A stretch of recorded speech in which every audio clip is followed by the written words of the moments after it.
Bueno, pues vamos a empezar este Food Pills. Como os decía, que lo que queremos es explicar la parte de la patología nerviosa que tenemos en el pie y tobillo, ¿no? Lo hemos dividido en dos partes. Por una parte, la parte que daré yo, que es entender la patología nerviosa, la parte anatómica, los tipos de compresión, etcétera, y después la imagen específicamente, sobre todo en los nuevos conceptos, y Gustavo nos explicará pues opciones de tratamiento y las últimas tecnologías en el tratamiento que hacemos. Vamos a ello. Esto es un poco, pues, cuando hablamos de patología nerviosa, todo el mundo piensa esto, pues hipoestesia, pérdida de sensibilidad, etcétera, de la parte del pie y tobillo. Lo que pasa que lo que hemos de hacer es tirar un poco para atrás, ¿eh?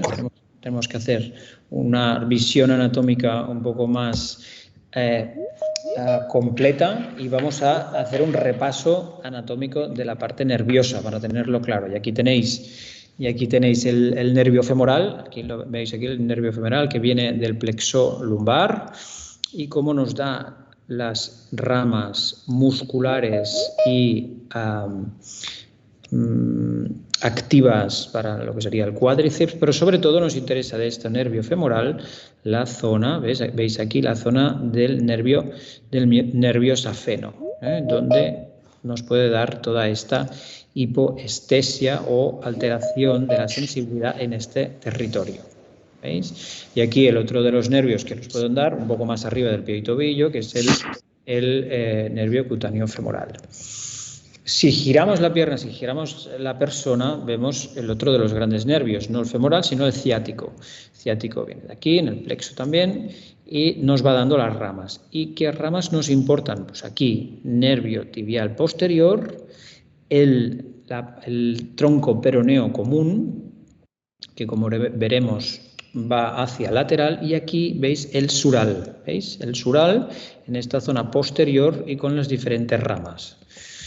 Una vez sacamos el gastrocnemio, vemos el nervio tibial posterior que corre por detrás, y aquí tenemos el gastrocnemio detrás de la rodilla, va dando sus ramas musculares y se convierte aquí en el nervio tibial posterior. ¿Veis aquí? Popliteo, zona posterior, tibial posterior. Y como vemos aquí, esta rama un poco más arriba, ¿veis? De la rodilla, es el tronco común peroneo que nos da se bifurca en dos. Una parte el peroneo profundo y después el peroneo superficial. El peroneo profundo tiene muchas ramas musculares, tibial anterior, extensores, etcétera, llega hasta aquí, ¿veis? Y el peroneo superficial corre al lado de los tendones peroneos hasta que en esta zona perfora la fascia y se hace superficial. ¿Veis aquí? Después indagaremos en cada uno de los nervios y las lesiones.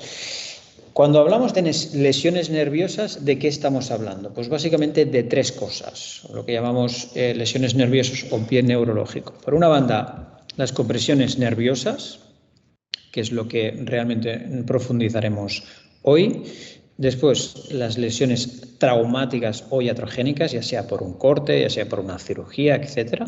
Y después lo que sería el pie neurológico, que serían las secuelas que puede quedar de una lesión nerviosa, ya sea traumática, ya sea porque tiene una alteración metabólica como la diabetes o el alcoholismo, o ya sea por una enfermedad como el Charcot-Marie-Tooth, etcétera, ¿no?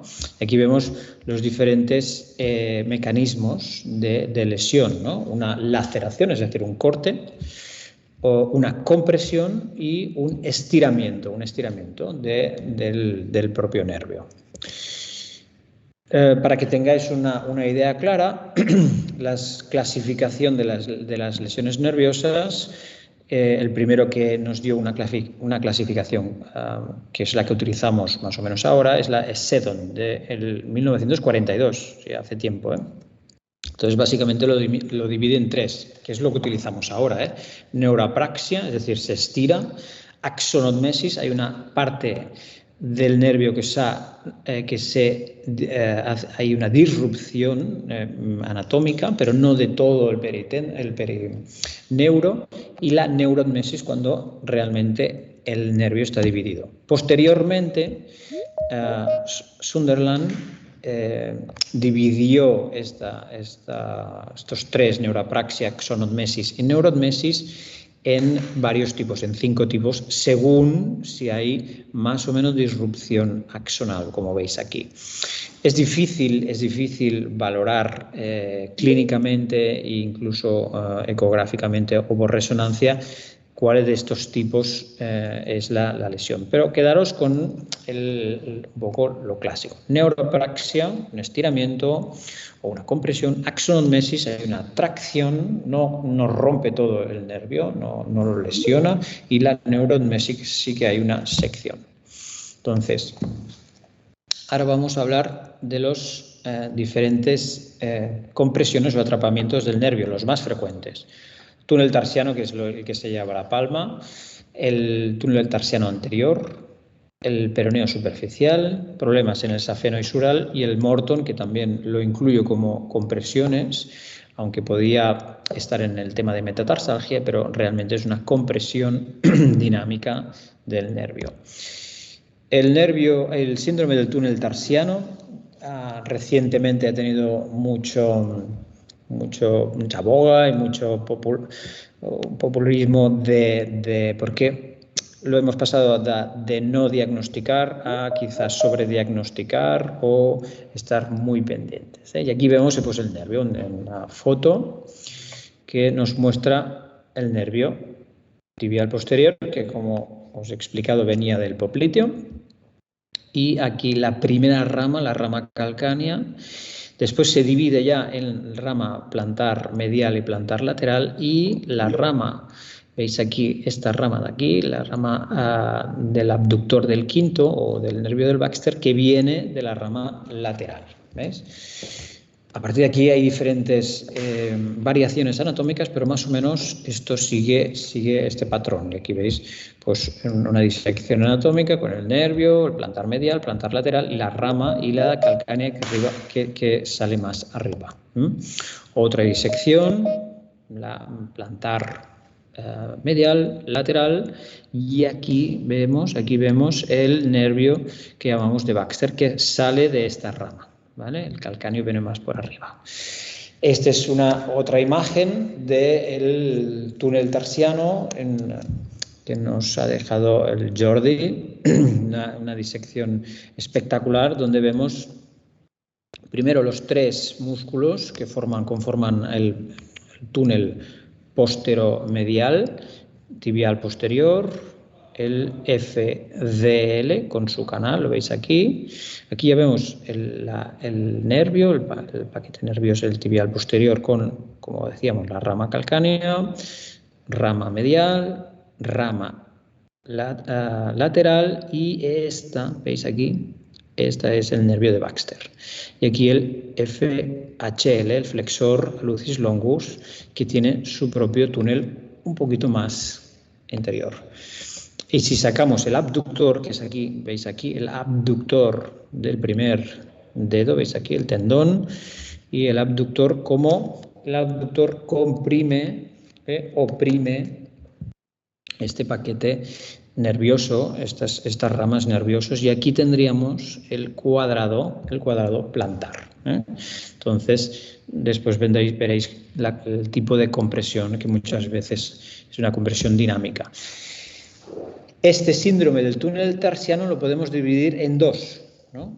La división sería más o menos en esta zona donde está la referencia amarilla, el túnel, lo que llamamos túnel tarsiano superior o túnel tarsiano inferior. El superior, que vendría en esta zona de aquí, que tenemos el retinaculum, veis aquí el retinaculum y la fascia posteromedial.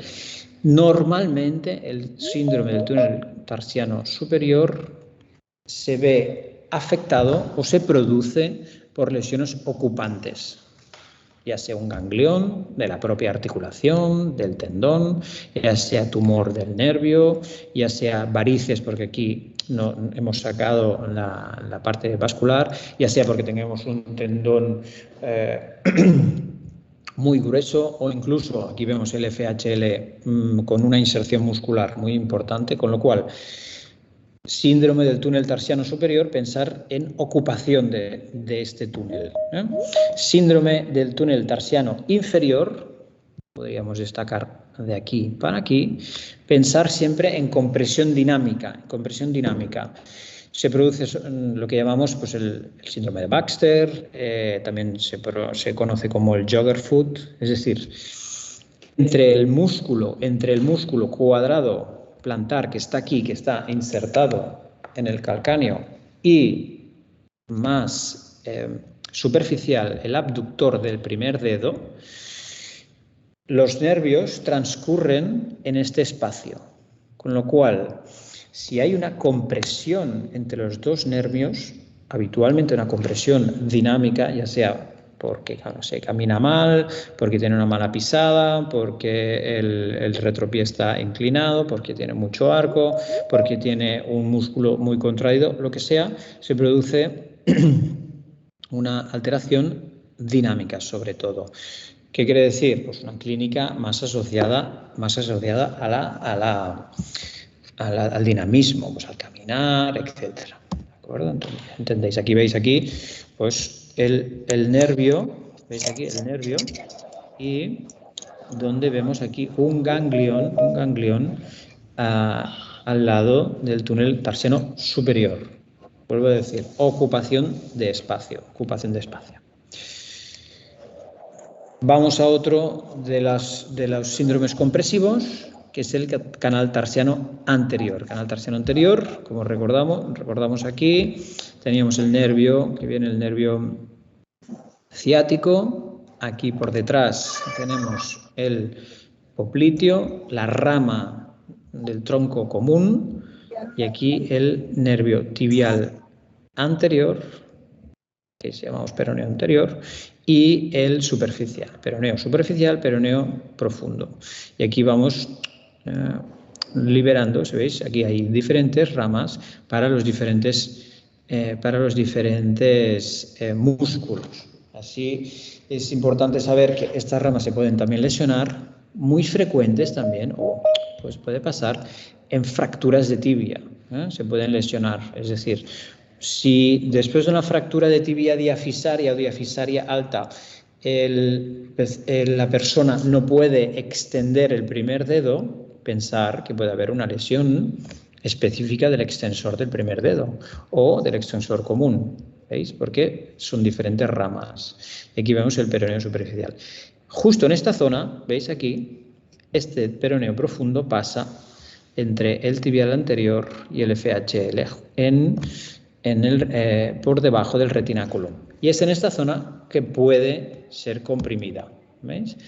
¿Cuáles son las causas? Pues básicamente microtraumatismos en deportistas, ya sea futbolistas porque hacen mucha flexión plantar, ya sea boxeadores, ya sea diferentes tipos de deportistas con mucha repetición y mucho microtrauma. O en ocasiones, zapatos apretados que nos compriman este retináculo. Y aquí veis aquí el nervio, ¿veis? El nervio con su rama, una rama, ¿veis? Aquí lateral para el extensor propio de los dedos, ¿veis? Y la rama principal que va hasta el primer espacio intermetatarsal. Normalmente, ¿qué tenemos? Pues un dolor en esta zona de aquí, muy importante, muy severo, y que en muchas ocasiones con una pequeña infiltración se mejora muchísimo. Bueno. El siguiente de los síndromes compresivos es la lesión del nervio peroneo superficial. Aquí veis el peroneo superficial, por aquí, peroneo común, como hablábamos, y justo, ¿veis cómo pasa al lado de los tendones peroneos? Justo en esta zona, que puede variar, hay mucha variación anatómica, perfora la fascia y se hace superficial. Y aquí pues vemos las diferentes ramas, más lateral, más medial, del peroneo superficial. Importante, lo que os decía, pues muchas variaciones anatómicas. Y esto hemos de tener en cuenta o hemos de estar muy atentos cuando realicemos una cirugía de peroné. ¿Por qué? Porque nos podemos tener un nervio accesorio, está descrito, ¿veis aquí? Perfora, pero hay un nervio accesorio justo aquí, ¿veis? Justo al lado de donde realizaremos la cirugía. O existen diferentes tipos de variaciones anatómicas con una perforación de la fascia más alta, más baja, con 2 ramas, una rama, etc.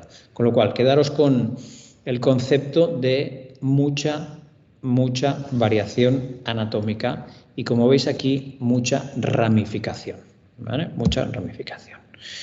¿Cuándo se lesiona o cuándo tenéis que pensar en lesiones del nervio peroneo superficial? Pues básicamente en tres grados, ¿no? Lo que hablábamos, la compresión en atletas que tienen que realizar mucha eversión-inversión, entonces puede haber una compresión aquí en la fascia crural.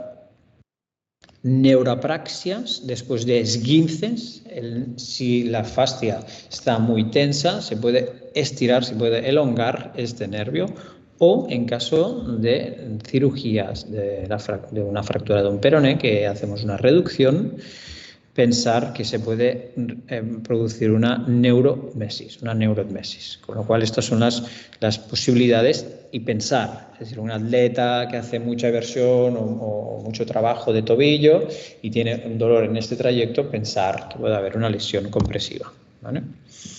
Ya vamos a nervios menos frecuentes, el nervio sural. El nervio sural poco frecuente, pero se lesiona. Y son lesiones complicadas. Como decíamos, el nervio sural lo tenemos dependiente de aquí, del ciático, ¿vale? Esto es importante conocer porque a veces los anestesistas bloquean en esta zona, pero no bloquean el ciático. Y si lo bloqueas aquí, perfecto, pero si lo bloqueas aquí, este territorio queda aún con sensibilidad. Y como veis, lo mismo que hablábamos del peroneo superficial. Existen muchas variaciones anatómicas. ¿Veis aquí? Variaciones anatómicas del sural. ¿Veis aquí? Con un tronco más importante, 2 troncos más importantes, etc. ¿Vale? Y en la zona lateral del tobillo, veis aquí el nervio sural, justo al lado de los tendones peroneos, y cómo da varias ramas en el talón, en la zona lateral del calcáneo. ¿Cuándo hemos de pensar en posibles lesiones? Pues cuando se produce una cirugía de Aquiles, también en cirugía de gastrocnemios, que puede producir una lesión, ya sea más proximal, media, o en cirugía de calcáneo.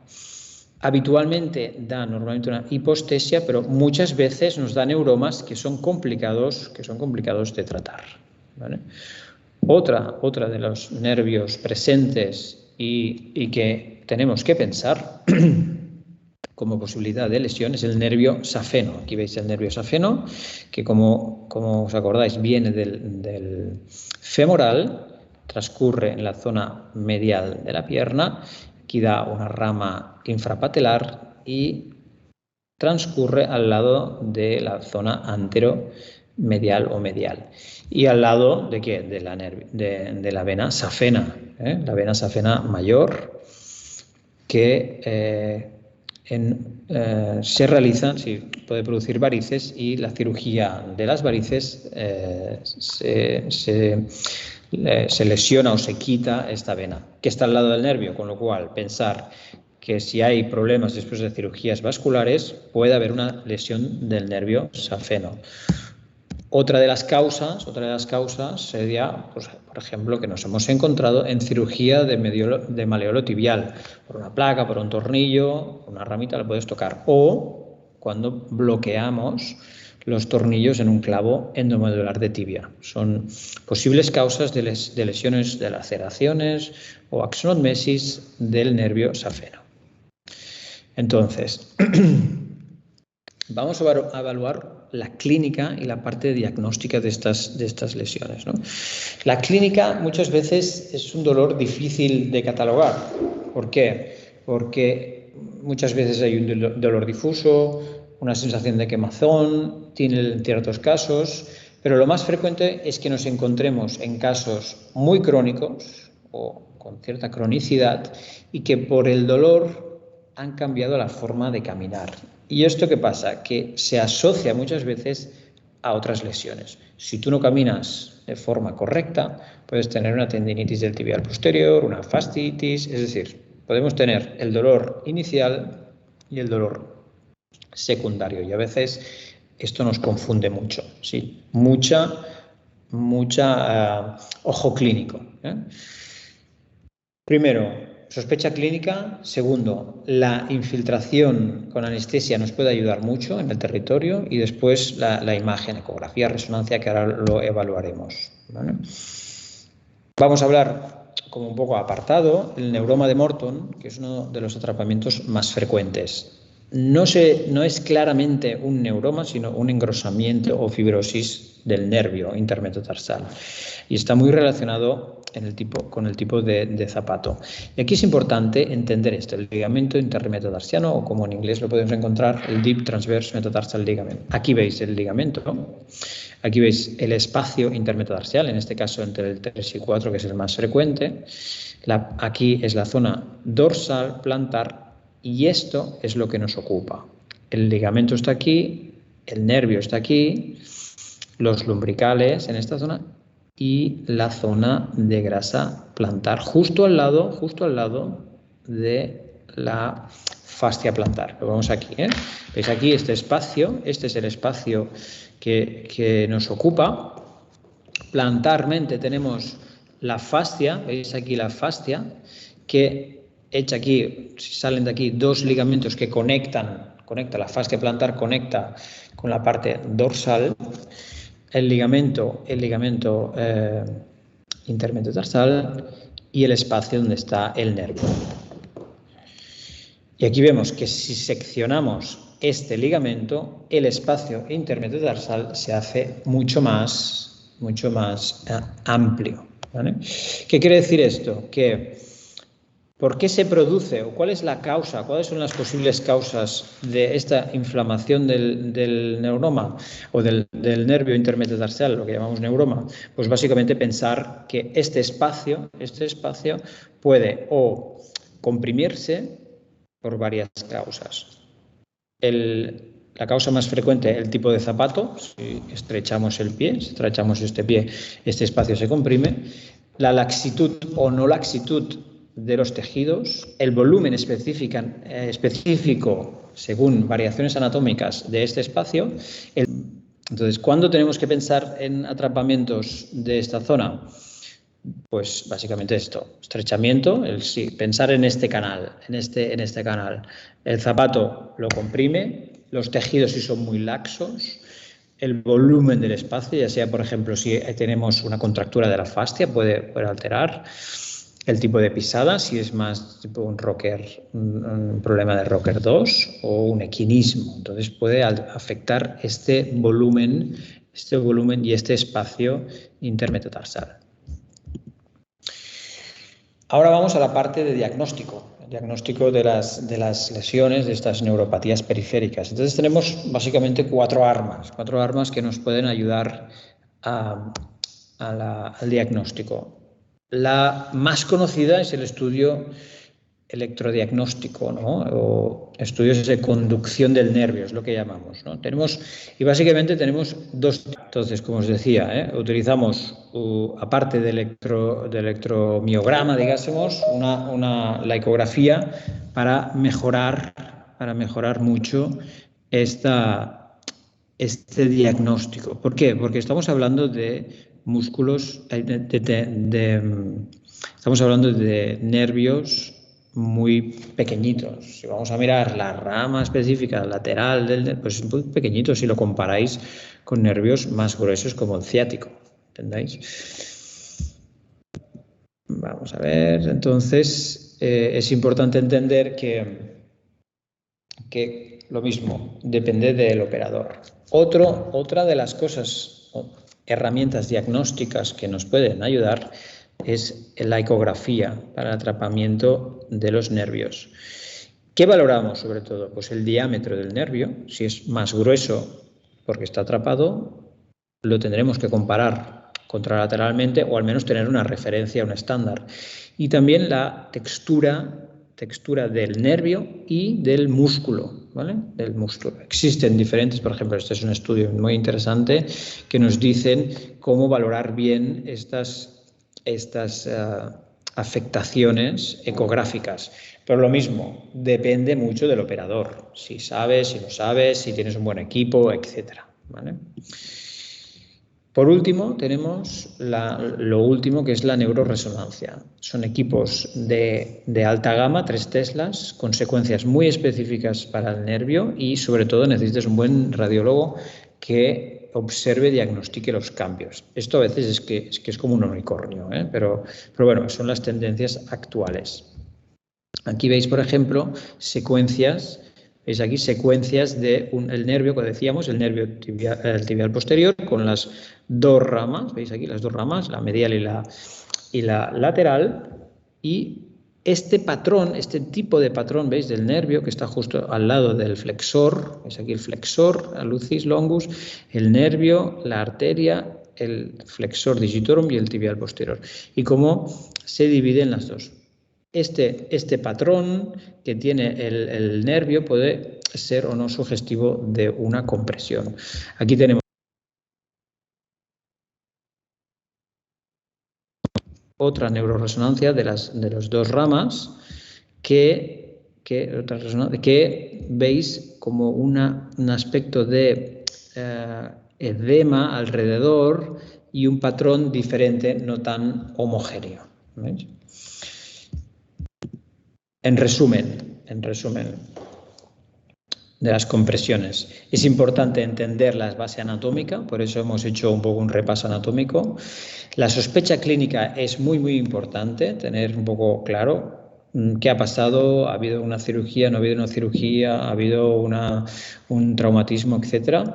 Las herramientas diagnósticas existen, estudios de conducción, eco, resonancia, los hemos de entender, incluso dominar, y sobre todo los test diagnósticos con infiltración nos pueden ayudar mucho. Muchas gracias y lo siento porque hemos tenido aquí diferentes problemas con la parte del Teams. Ahora Gustavo nos va a presentar su presentación. Cedo el control total. Perfecto. Entonces yo voy a hablar acerca de las opciones terapéuticas que tenemos aquí en las neuropatías distales de la extremidad inferior y, bueno, ¿qué sabemos hasta ahora? Vale, nos ha hablado acerca de la anatomía, los principales atrapamientos, hay muchos, pero tendríamos para toda la noche y hay que llegar a casa. La clínica y un poco cómo abordamos el diagnóstico, ¿vale? Con lo cual ya pasamos de identificar el problema, definirlo, ponerle nombre y apellido, a la acción, al tratamiento. ¿Cómo vamos a solucionar este problema? ¿De qué manera? ¿Qué herramientas tenemos? Pasaré un poco por todo lo que considero tenemos en nuestro abanico de tratamientos desde el principio, desde el tratamiento conservador hasta la cirugía y alguna opción fuera de carta. Con lo cual, hablando del tratamiento conservador o la rehabilitación, sabemos que no es un tratamiento que esté caducado, es un tratamiento que funciona, es un tratamiento que en la mayoría de los casos nos solventa una parte importante de los problemas, ya que se trata de reducir el dolor, reducir esto que está causándonos un problema, sea una compresión, sea una contractura muscular, mejorar la función, un poco retomar los agonistas y antagonistas a nivel articular, evitar que recurra, evitar que vuelva de nuevo y dar tratamiento. Dentro de la rehabilitación hay un apartado interesante que es el nerve gliding o nerve flossing, que es el término que utilizan los rehabilitadores para movilizar todo el trayecto del nervio prácticamente desde los plexos hasta las raíces terminales, con el objetivo de ganar y mantener una movilidad y evitar cicatrizaciones anómalas. La terapia manual también tiene un rol importante importante en el tratamiento de este tipo de patología, y luego en la prevención secundaria, la reeducación postural, la ergonomía y la potenciación muscular una vez salgamos del apuro. De la medicación, básicamente tenemos diferentes tipos de medicamentos, y cada medicamento va a ir de la mano a un tipo de tratamiento. Con lo cual, ¿cómo tratamos este tipo de neuropatías? Pues de manera multimodal. Multimodal, ¿qué quiere decir? Que vamos por una parte a reducir la inflamación, bajar el dolor. Esto lo podemos conseguir con antiinflamatorios y con AINES, los que tenemos de toda la vida, ibuprofeno, paracetamol, nolotil, etcétera. Luego hay un apartado que es el tratamiento o el control de los síntomas neurológicos, de esa irritación, de esa hiperexcitabilidad de la célula nerviosa, que esto lo podemos hacer con anticonvulsivantes, con gabapentina, con inhibidores del GABA, como la gabapentina o la pregabalina, que todos los conocemos.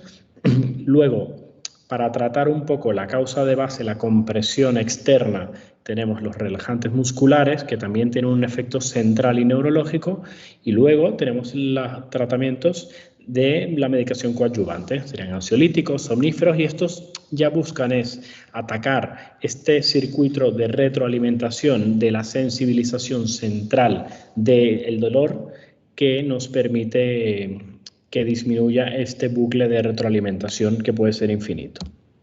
Entonces, de ejemplos de pautas hay infinidad. Os doy 3 o 4 solo para tener una guía. AINES, ibuprofeno, tramadol opiáceo, que tiene efecto central, pregabalina, antineuropático. Esto es una idea. Luego podemos tratar con otro tipo de AINES, tipo enantium desquetoprofeno, cortisona en casos de inflamación interesante o importante, y algún otro antineuropático. Cuando ya se nos complica un poco la situación, uno, hay que pedir ayuda, y dos, podemos empezar a valorar tratamientos más intensos, como la amitriptilina, que es un tricíclico, o los parches de lidocaína o capsaicina, para hacer un tratamiento local, intenso, de bloqueo del sobreestímulo nervioso. Escúchale al niño, Mario. Luego tenemos otro tipo de tratamientos, como las infiltraciones, ¿vale? Que de las infiltraciones tenemos diferentes apartados. Las infiltraciones.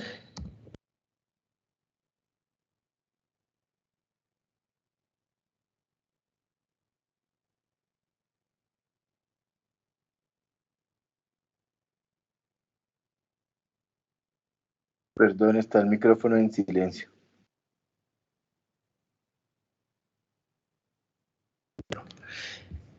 Nos ayudan también a preparar la cirugía, nos ayudan un poquito a aplanar el camino de una posible intervención, con la consecuencia que puede tener un efecto autolimitado, un efecto finito, un efecto que no es prolongado.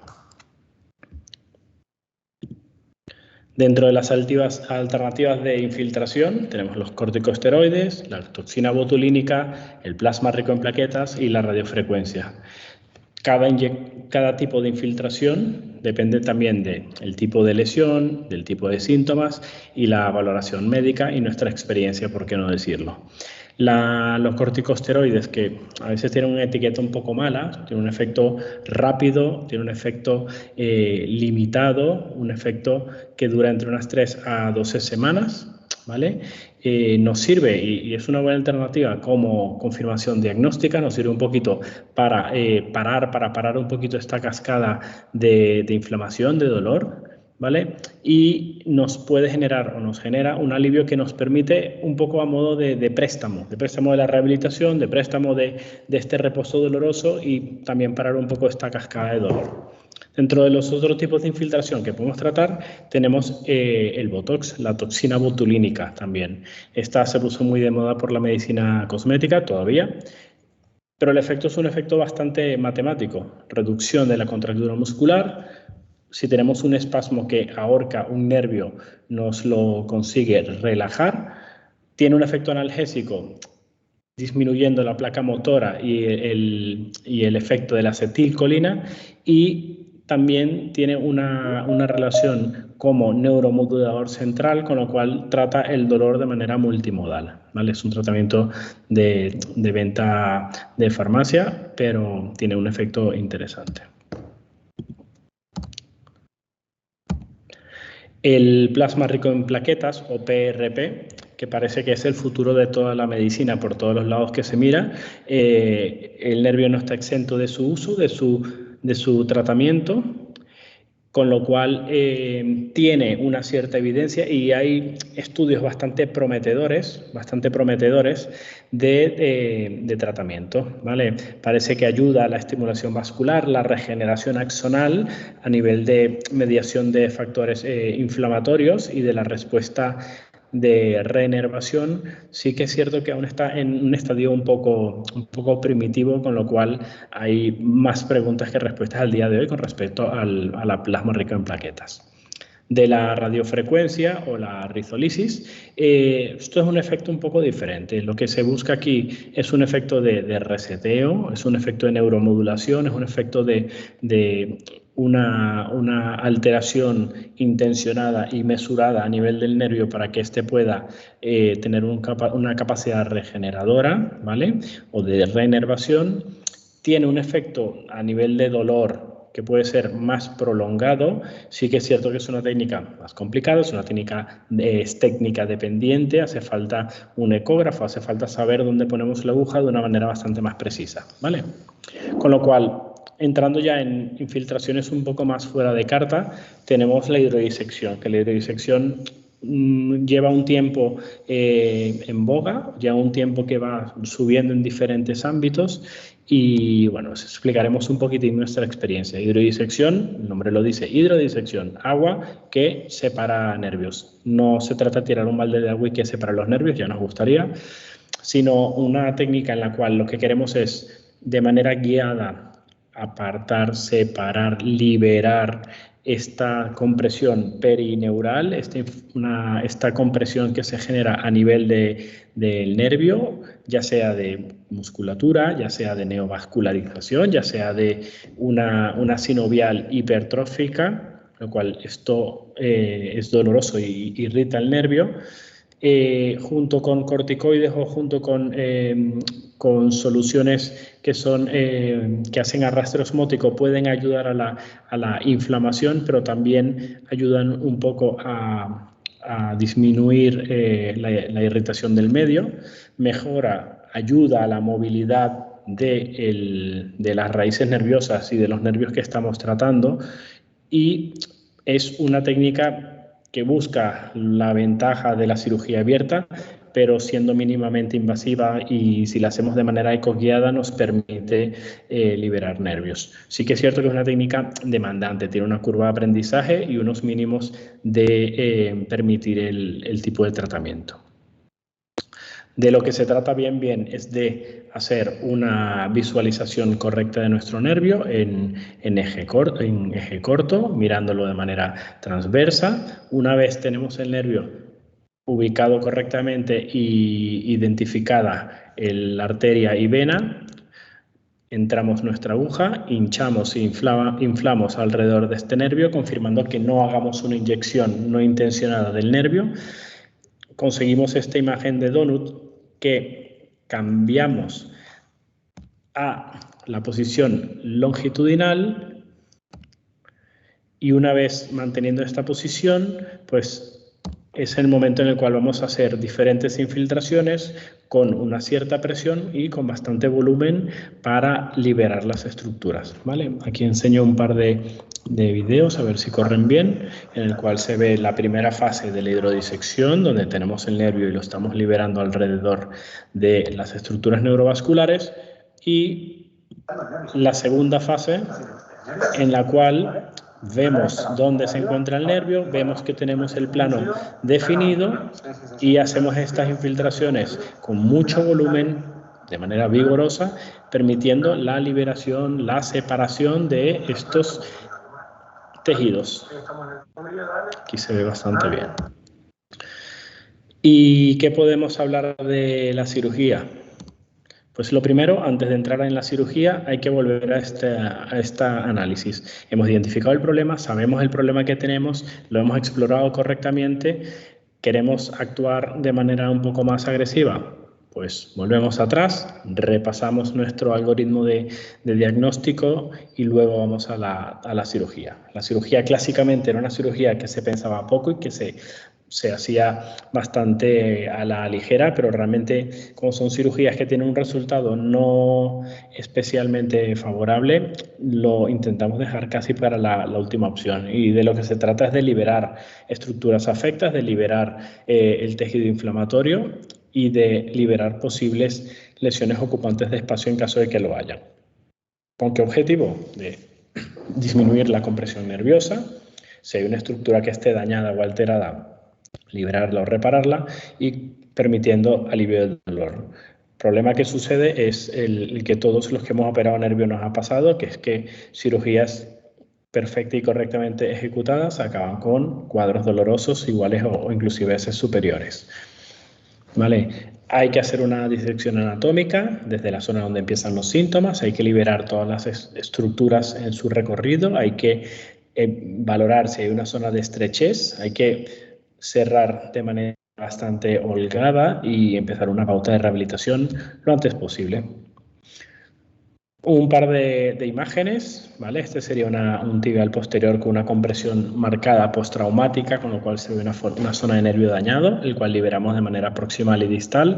Se ve como el nervio está edematizado, engrosado, inclusive cambiaba su aspecto, de un aspecto brillante a un aspecto menos como más opaco, y una vez liberado conseguimos un poco esta mejoría.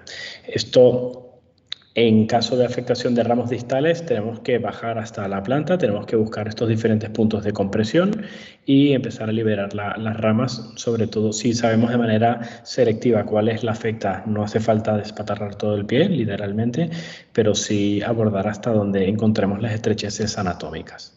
En el caso del peroneo superficial, no es una liberación muy frecuente, pero lo que siempre o lo que se recomienda buscar sobre todo es a nivel de la emergencia de la fascia profunda, la fascia crural, que esto se encuentra a unos 12 centímetros de la punta del peroné, liberar de manera proximal y distal. Esto también guiándonos por el TINEL y por la afectación si tenemos a nivel de imagen. La lesión del peroneo profundo es poco frecuente y esta es sencilla, ya que lo que hay que hacer es abordar el retináculo, abrir el retináculo, liberar tanto la parte nervio como la del paquete, y es poco frecuente, pero es probablemente de las más agradecidas. Y luego hay técnicas mucho más muy modernas y técnicas muy prometedoras de cara a técnicas poco o mínimamente invasivas, como las técnicas ecoguiadas de liberaciones del canal alto, del canal bajo, las cuales se presentan muy interesantes. Y luego, por parte de nuestra investigación y de nuestra línea de tratamiento y nuestra línea de trabajo a nivel de las liberaciones nerviosas, el aductor, el cual hemos ido estudiando poco a poco y hemos ido un poco tratando como causa de compresión a nivel local, se puede hacer una liberación selectiva con una mínima incisión, una incisión de 2-3 centímetros, en el cual podemos abordar este aductor, ubicar la zona de estrechez y ver este nervio a sus anchas sin necesidad de hacer una vía tan amplia y tan agresiva. La zona es una zona segura porque si nos juntamos al tubérculo del calcáneo, tenemos un margen de seguridad que sobrepasa los 3 centímetros, el cual nos permite hacer un corte limpio sin tener que hacer una gran manipulación a nivel nerviosa. Y para poder desrizar el rizo, estas técnicas estamos reproduciéndolas y estamos estudiándolas a nivel endoscópico y a nivel de mini artroscopia, con artroscopios específicos de 1.5 milímetros, con los cuales podemos acceder a esta cámara, podemos acceder a mirar las estructuras comprimidas y podemos de manera un poco a distancia del nervio liberar toda esta zona de una manera controlada, de una manera poco agresiva y con una recuperación rápida. Y para la cirugía de rescate, cuando todo falla, pues aquí nos toca sacar lo que nos quede en el arsenal. Para esto hay diferentes implantes, también llamados neurotubos, que son básicamente tubos, como bien dice, o membranas que se utilizan para hacer coberturas o wrappings del nervio, en el cual se disminuye o se intenta disminuir el ratio o la incidencia de fibrosis, de compresiones, de problemas de la cicatriz. También se pueden utilizar geles antiadherentes, que vienen siendo lo más parecido a un antipegamento, para evitar también este tipo de fibrosis o compresiones. Esto al final lo tenemos que tratar con una velita también, hay que rezar, seamos católicos o no, básicamente porque ya estamos hablando de una situación que se puede alargar, que se puede complicar, que puede complicar al paciente, que nos puede dejar bastante impacientes y que al final hay que tratarlo de una manera lo más digna posible. Y antes de mudarnos de la ciudad, antes de cortarnos las venas, antes de tirar la toalla, es importante poder contar con un equipo, ¿vale? Contar con un equipo quiere decir poder hacer un diagnóstico multidisciplinar, contar con un neurólogo, contar con gente de rayos que no nos haga un informe, sino que se siente con nosotros a ver las imágenes, coordinar un tratamiento, coordinar un manejo integral del dolor con anestesistas de la clínica del dolor que tienen un manejo amplio del tratamiento médico, del tratamiento farmacológico. En casos largos hay que tener en cuenta la afectación emocional, la afectación psicológica del paciente, educar al paciente, explicarles que es un proceso largo y darles la sensación de que están acompañados en este proceso, porque las expectativas se tienen bastante que ajustar a este tipo de problemas. Son problemas largos, son pacientes que como mínimo verán nuestros hijos crecer. Hay que ser muy pacientes. Con lo cual, de conclusiones de los tratamientos en las neuropatías, sabemos que la medicación y las infiltraciones funcionan para diagnosticar, también para tratar el problema, que la rehabilitación es nuestra primera arma, pero que en algunos casos hemos de acabar optando por la cirugía. Si con la cirugía podemos conseguir liberaciones amplias de la manera menos agresiva posible, es probable y es factible conseguir liberaciones muy selectivas, muy poco agresivas y que no generen una rigidez, una fibrosis y una incidencia tan importante en problemas. Tener en cuenta la necesidad de tratamientos multimodales, multidisciplinares. Este paciente necesita ver más de una cara, porque si no acabamos machacados, acabamos hundidos en la miseria, y es importante explicar que son procesos largos en los cuales muchas veces, si hay daños neurológicos previos, vamos a conseguir mejoría de síntomas, pero no una remisión completa. Hay que calibrar las expectativas del paciente para poder darle una solución. Y con esto acabamos el segundo Food Pills. Agradecer a los que han tenido la paciencia de esperar hasta el final. Tenemos el chat para que nos dejen preguntas y comentaremos alguna cosa. Vamos a